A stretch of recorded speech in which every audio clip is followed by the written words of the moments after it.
Est-ce que bon casting, gros effets spéciaux et budget conséquent riment forcément avec bon film? On va essayer de répondre à ça tout de suite.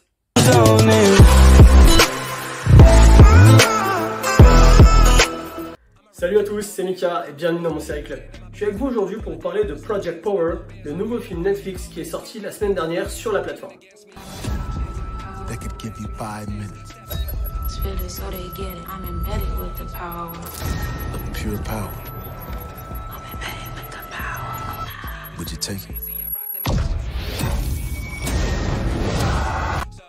Le film se passe à la Nouvelle-Orléans où une drogue d'un nouveau genre sévit sur le marché, faisant exploser la criminalité.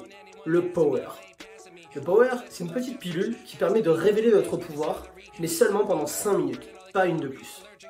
Le problème est qu'il est impossible de savoir ce qui va se passer avant d'avoir avalé, car chaque personne a un pouvoir différent, voire même chez certains, la consommation de Power est immédiatement mortelle. Quand on a de la chance, comme certains dans le film, ça peut donner des pouvoirs assez badass.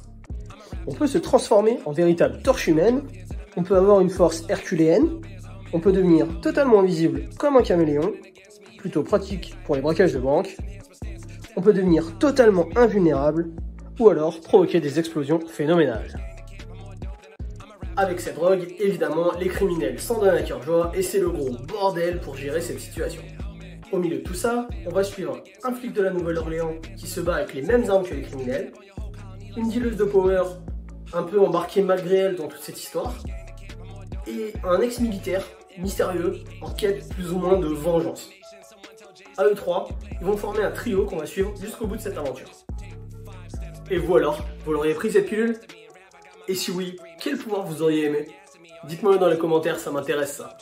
Moi perso, la vitesse de The Flash, sans hésiter une seule seconde. Ça m'a toujours fait kiffer. Courir à 1000 à l'heure, remonter le temps, etc. Ça, c'est de la bombe. Bon, pour en revenir un peu au film, j'ai quand même noté 2 ou 3 trucs intéressants à vous dire.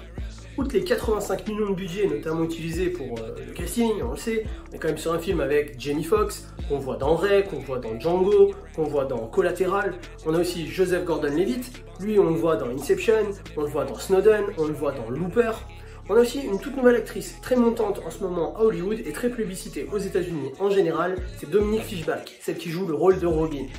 C'est une jeune actrice, mais je pense qu'on va beaucoup en écouter parler dans le futur. On a aussi le petit cadeau de Netflix pour les fans de rap, c'est le rappeur Machine Gun Kelly. On le voit au tout début du film, il a un petit rôle. On notera que le scénario a été pondu par Mattson Tomlin. C'est le scénariste du prochain film Batman, avec Robert Pattinson. Ouais, je sais pas ce que ça va donner, mais j'espère que ce sera mieux que Project Power. Parce que là, ça va pas être ouf sinon. Pas du tout. Un des gros problèmes que j'ai avec ce film, c'est les personnages. Et c'est souvent le cas d'ailleurs avec les productions Netflix. Ils sont méga stéréotypés, c'est du déjà vu. Et encore là, c'est masqué par la bonne prestation des acteurs. Mais quand même. Un flic badass qui veut absolument protéger sa ville par tous les moyens. Une jeune dealeuse, génie du rap, qui veut à tout prix aider sa mère qui est dans le besoin. Non mais ça c'est une copie de Eminem dans 8 Mile. Et je vous parle pas de l'ex-militaire adepte de combat de rue, parti en guérilla pour sauver sa fille des griffes du grand méchant. Ça vous fait pas un peu penser à Taken ça? Bref, les personnages sont méga stéréotypés, ils sont très survolés, on les connaît par cœur ce genre de personnages là, et c'est du déjà vu. Mais attendez, il y a pire, il y a les méchants. Alors là, c'est le néant. Pas de charisme, pas d'histoire, pas de background, bref, très oubliable. Après, je le disais, la performance des acteurs masque un peu tout ça. On a heureusement un bon Jamie Foxx. Je trouve qu'avec le temps, il a pris un peu d'épaisseur, il est devenu un peu plus stock et je le trouve plus crédible dans ce genre de rôle-là, un peu plus dur, un peu plus solitaire. Joseph Gordon-Levitt, j'ai trouvé qu'il faisait le taf. Il a un personnage qui manque de relief, qui manque de background, mais il fait ce qu'il peut avec ce qu'il a et j'ai trouvé que c'était ok. Et Dominique Fishback, et ben ma foi, je l'ai trouvé assez bonne dans son rôle. J'ai hâte de la revoir peut-être dans d'autres rôles un peu plus importants et surtout pas dans un rôle d'ado. Alors, dans la première moitié du film, j'ai quand même eu peur qu'on passe pas loin du nanar. À part une ambiance très ghetto, très rap, très pauvre, très quartier, des mouvements de caméra qui sont un peu en vue circulaire comme ça, qui servent pas à grand chose, qui ne racontent rien, qui ne servent à rien en fait, qui sont juste là pour faire joli, j'ai trouvé qu'on avait quand même pas grand chose. Par la suite, si on passe cette première demi-heure, le film quand même devient un petit peu meilleur. Le rythme du film est ok, on essaye de nous embarquer dans cette histoire et dans ce truc là, parce que ça se passe en réalité en 2 jours maximum. Donc il faut que le rythme soit ok. Et là je trouve que voilà, dans la deuxième partie du film, c'est ok. Et là où on se fout pas de notre gueule, c'est sur les effets spéciaux. Notamment par exemple au moment où on va prendre la drogue, si on a la chance d'avoir un pouvoir, il va se déclencher des choses qui vont se passer dans notre corps et notre corps va se modifier. Et là du coup, pour matérialiser ça, il va y avoir des espèces de ralentis sur les yeux, sur des parties du corps. C'est un peu dégueulasse, mais en même temps c'est un peu attirant. Voilà, c'est particulier, mais je trouve que ça marche bien avec ce truc de pouvoir et de corps qui change. Très stylé également, les moments au ralenti utilisés pour dynamiser l'action.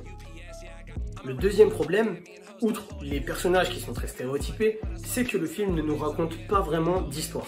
Il ne cherche pas à nous raconter quelque chose. C'est plus une démonstration technique de la part de Netflix qui veut nous faire voir que voilà, ils savent faire un film, ils savent faire des effets spéciaux, c'est boum, c'est bim, mais il n'y a pas du tout de côté artistique. C'est très beau, c'est très technique, mais il n'y a pas d'âme. Il y a bien quelques thématiques, comme par exemple la place des Noirs dans la société américaine, et le fait qu'ils doivent faire plus d'efforts que les Blancs pour pouvoir réussir dans la vie, mais c'est pas encore trop rabâché, donc ça passe, c'est ok. Une thématique un petit peu plus intéressante, c'est la thématique du pouvoir. Le pouvoir au sens propre comme au sens figuré, puisque ils veulent dire un peu métaphoriquement que le pouvoir, il est toujours dans la main des plus forts, dans les mains des dirigeants, etc. C'est un peu une critique de la société quand même là-dessus. C'est des thématiques intéressantes, mais elles sont pas assez approfondies et la plupart des spectateurs ne rentreront pas du tout là-dedans et ne le verront même pas. Bon, avant mon avis perso et ma conclusion pour ce film, n'hésitez pas à vous abonner à la chaîne pour encore plus de vidéos. Mettez un j'aime et partagez la vidéo, ça m'aide énormément. Suivez-moi sur Facebook et Instagram pour des news et pour savoir à l'avance de quel film ou série on parlera. Et maintenant, mon avis. Bon, alors on va pas trop tergiverser, moi j'ai pas trouvé ça ouf du tout. J'ai trouvé qu'il y avait vraiment trop de problèmes dans ce film.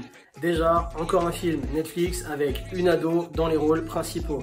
Évidemment, c'est Netflix, il faut qu'il y ait une ado qui soit là pour sauver le monde, sinon ça ne marche pas. Déjà ça. Ensuite, y a d'autres problèmes. On nous dit au début du film que quand on prend la drogue, on peut soit avoir un pouvoir qui se déclenche, soit mourir immédiatement.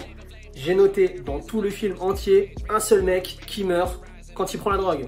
Ouais, sinon c'est pas marrant. Mais bon, dans ce cas-là, ne le dites pas, dites que ça fait un pouvoir à chaque fois, et puis c'est tout.